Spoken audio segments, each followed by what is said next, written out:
Bismillahirrahmanirrahim. Kalau kita berbicara para rasul, biasanya yang paling menarik itu pembicaraan tentang mukjizat-mukjizatnya. Biasanya kalau cerita tentang para wali, para sunan, yang sering menarik itu adalah kalau berbicara karomah-karomahnya. Ada kesalahan paradigma dan sudut pandang yang sudah mengakar di dalam pikiran kita tentang pengertian mukjizat dan karomah. Karena biasanya kalau bicara mukjizat, biasanya kita berbicara tentang berbagai hal, seakan-akan itu adalah keistimewaan yang diberikan Allah kepada para rasul, dan seakan-akan keistimewaan itu tidak diberikan pada siapapun. Lalu kita pun menerima kondisi itu, seakan-akan Allah itu boleh saja sewenang-wenang memberikan mukjizat kepada para rasul dan tidak memberikan mukjizat kepada kita, karena kita seakan-akan tidak layak untuk mencapai derajatnya beliau-beliau itu. Padahal sebetulnya kalau kita mau berguru kepada Nabi Muhammad sendiri mengatakan bahwa aku diutus ke semesta ini hanya untuk menyempurnakan akhlak. Bukan diutus ke semesta ini untuk menunjukkan keistimewaan beliau sebagai manusia pilihan, tetapi untuk menyempurnakan akhlak. Dan sekolah akhlak yang paling sempurna adalah kehidupan. Nabi Muhammad dilempari batu berdarah-darah. Tidak batunya jadi mantul, atau batunya itu tidak bisa berbuat apa-apa begitu dan tidak bisa menyakiti.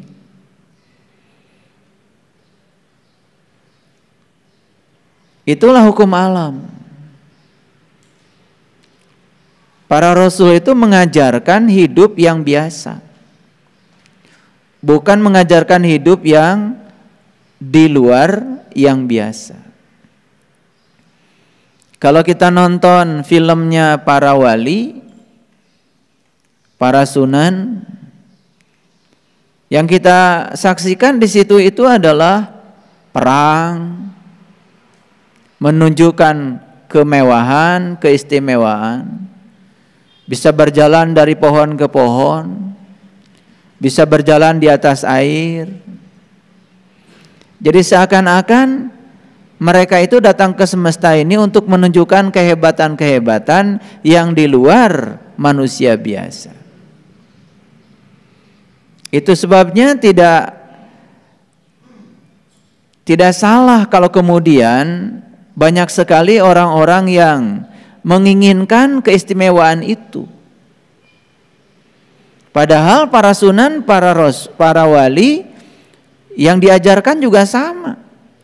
Karena mereka kan sesungguhnya para penerus rasul. Yang diajarkan itu adalah akhlak.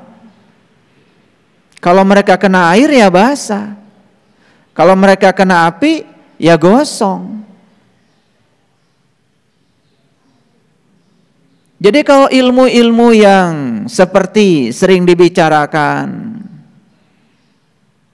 katanya para wali itu ingin pergi ke Mekah saja cuman diam, tahu-tahu sudah di Mekah. Bohong itu. Itu sudah melanggar hukum alam. Dan siapa yang melanggar hukum alam itu sudah jelas, ya. Tidak direstui oleh alam. Jadi manusia istimewa itu justru yang bisa menselaraskan diri dengan alam. Jadi jangan cari ilmu supaya nggak mempan di golok. Buat apa? Berarti sudah ada niat dong dalam diri kita. Niatnya supaya orang lain kalau berlaku jahat kepada kita nggak mempan. Berarti sudah ada niat dong dalam diri kita menjadi orang jahat. Kalau niat untuk menjadi orang yang dimuliakan Allah, berakhlak mulia, ya tidak perlu memiliki kemampuan-kemampuan yang semacam itu. Buat apa? Carilah ilmu supaya kita nggak ada yang ngegolok, bukan cari ilmu supaya nggak mempan digolok. Buat apa? Ilmu-ilmu kanuragan, ilmu-ilmu kesaktian, ujung-ujungnya adalah ilmu keduniawian. Yang ingin melanggengkan kekuasaan, yang ingin melanggengkan keserakahan, ya biasanya yang ditemui orang-orang yang model seperti itu. Orang-orang bijaksana yang mengajarkan bagaimana cara menghadapi kontradiksi dengan kenyamanan yang sama seperti menghadapi yang diinginkan, orang-orang yang semacam itu luput dari pencarian mereka-mereka yang ingin melanggengkan kerakusannya.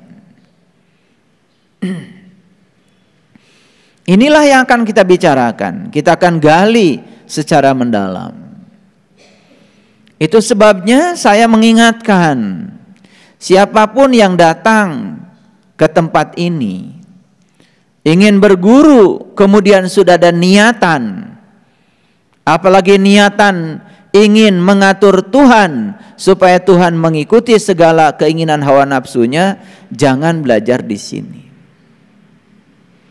Karena yang akan diajarkan oleh saya di tempat ini adalah kepasrahan diri yang total kepada Allah. Menyadari bahwa kita dicipta oleh Allah bukan untuk mengatur Allah. Kita dicipta oleh Allah untuk berserah diri sepenuhnya kepada Allah. Karena kita dicipta oleh Allah bukan untuk tujuan kita, tetapi untuk tujuan Allah. Ya sudah saja, apa yang Allah mau, ya ikuti. Karena semua yang Allah mau pasti itu yang terbaik bagi kita. Sekalipun kita saat ini mungkin belum bisa menerimanya karena keterbatasan penglihatan dan pemikiran kita. Tapi Allah yang Maha Cinta tidak mungkin menjerumuskan hamba yang dicintainya. Karena kita dari kecil diajarkan benar salah, dari kecil diajarkan baik buruk, yang disebut dengan Tuhan biasanya yang dikaitkan dengan apa yang kita ingin. Begitu kita mendapatkan yang tidak kita ingin, kita menciptakan gagasan baru yang disebut dengan setan. Jadi gagasan Tuhan dan setan itu gagasan yang diciptakan oleh manusia. Sekali lagi, gagasan tentang Tuhan dan gagasan tentang setan itu yang diciptakan oleh manusia. Manusia sendiri yang menciptakan gagasan itu. Sesuatu yang nikmat disebut saja Tuhan. Sesuatu yang tidak nikmat disebut setan. Sesuatu yang kita inginkan datang disebut saja Tuhan. Sesuatu yang tidak diinginkan datang disebut saja setan. Bukankah begitu dari kecil kita belajar kehidupan? Terus saja menendang dan mencengkram. Yang kita ingin kita cengkram habis-habis, yang tidak kita ingin kita tendang jauh-jauh. Sepanjang hidup kita seperti itu, mau menjalankan ritual agama sebanyak apapun sehari semalam tidak akan mengubah kesadaran kita. Itu topik yang akan kita dalami hari ini. Jadi sebetulnya apa sih yang disebut dengan karomah itu? Karomah itu dari kata karim. Karim itu mulia. Jadi karomah itu bukan kegaiban-kegaiban. Karomah itu bukan sesuatu yang di luar kebiasaan. Karomah itu bukan keistimewaan seseorang yang melampaui hukum alam. Bukan. Karomah itu adalah kemuliaan yang dicapai oleh seseorang karena akhlaknya. Kebiasaan setiap orang, kalau ada yang jahat padanya, dia berlaku jahat yang sama. Orang yang diberi karomah, kalau orang jahat pada dia, dia membalas kejahatan dengan cinta, dengan kasih sayang. Itu karomah. Dari kata karim. Jadi karim itu adalah kemuliaan. Jadi siapa orang yang memiliki karomah adalah orang-orang yang akhlaknya memenuhi akhlaknya Allah yang maha mulia. Jadi orang yang memiliki karomah itu adalah orang yang sudah tahaluk bi akhlakillah, husnul akhlak, dia memiliki akhlak yang sempurna. Nabi Muhammad itu tidak pernah terkenal ya dengan kesaktiannya, hampir tidak ada cerita dalam sejarah beliau. Dicaci maki oleh orang yang berbeda keyakinan sekalipun, beliau tetap saja menyuapinya, tetap saja berlaku baik kepadanya. Itu karomah. Jadi jangan-jangan kalian sudah dapat karomah itu.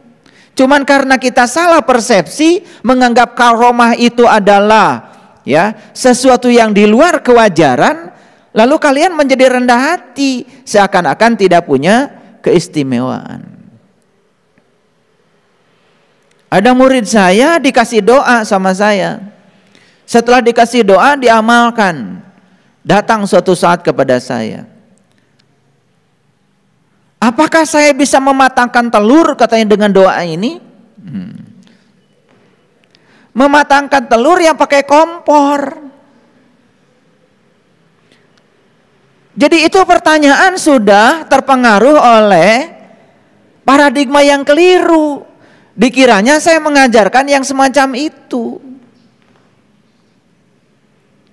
Saya pernah bergurau, kalau kamu tidak punya saldo, ya kamu harus punya ilmu memindahkan uang dari rekening orang ke rekening kamu. Dipahaminya itu gaib. Tiba-tiba uang dari rekening orang pindah. Itu enggak belajar dengan saya dengan cermat. Padahal yang saya maksud, cobalah kamu datang ke orang itu. Siapa tahu sedang pegel-pegel. Kamu punya keahlian mijit, tawarkan. Bapak ibu yang punya uang, barangkali bapak ibu punya jasa saya sekarang sudah belajar mijit akupressure, titik-titik cakra yang mana yang menyebabkan sakit saya bisa alirkan lagi darahnya supaya ngalir dengan deras. Ya sudah mijit, begitu mijit maka uang dari rekening orang pindah ke rekening kita. Jadi saya tidak mengajarkan kegaiban. Banyak yang salah tangkap memahami kata-kata saya.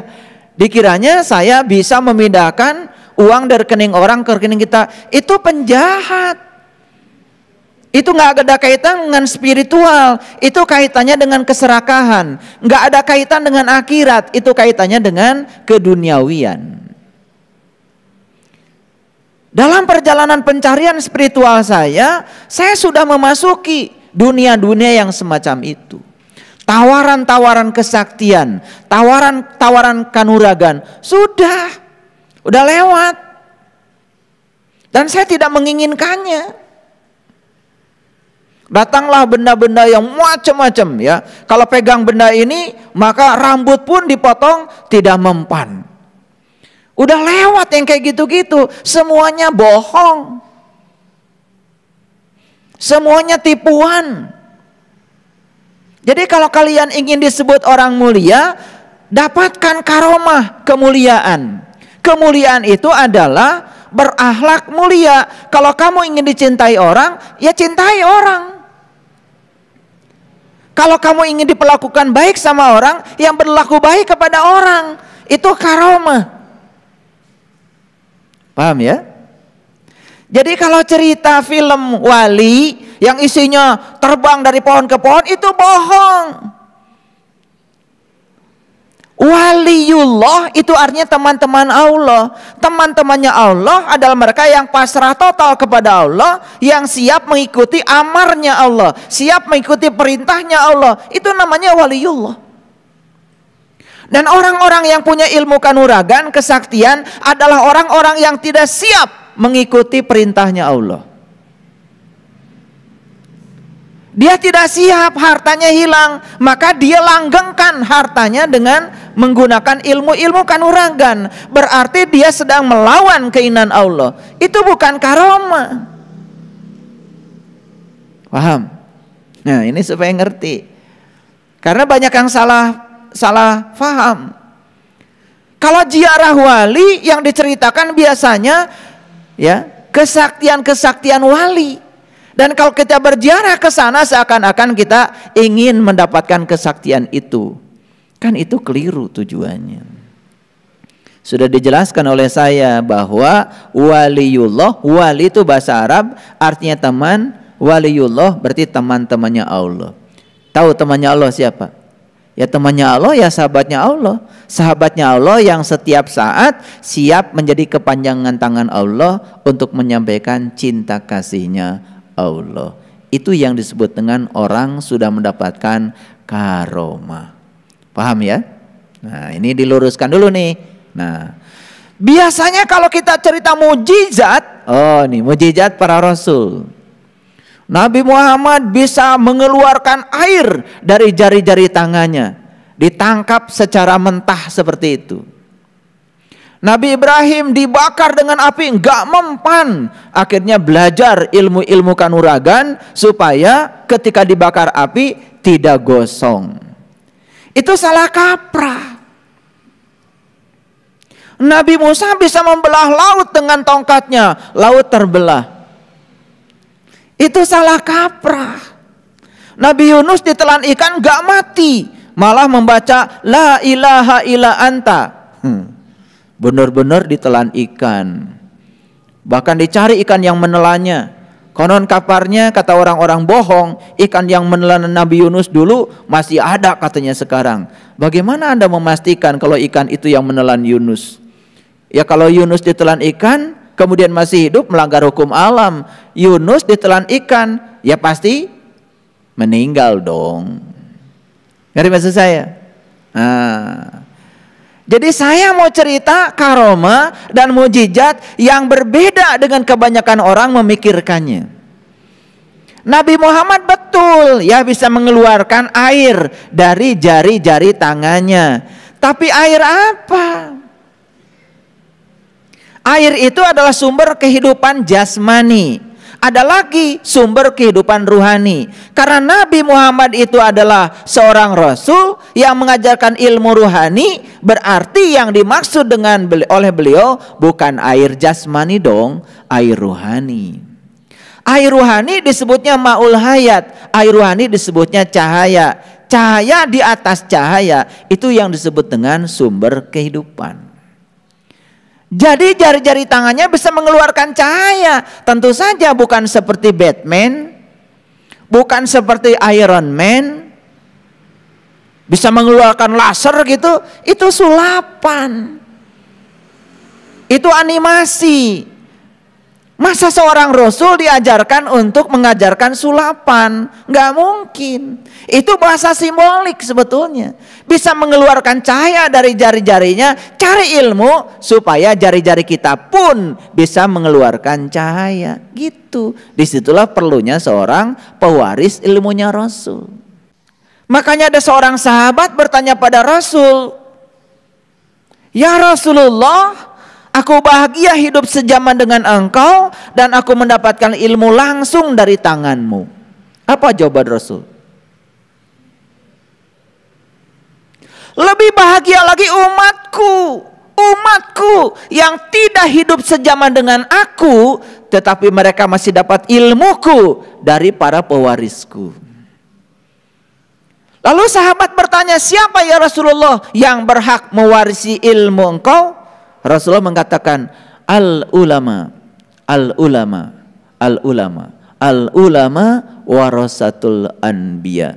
Jadi ulama itu adalah mereka yang mewarisi ilmunya Nabi. Paham ya? Oke.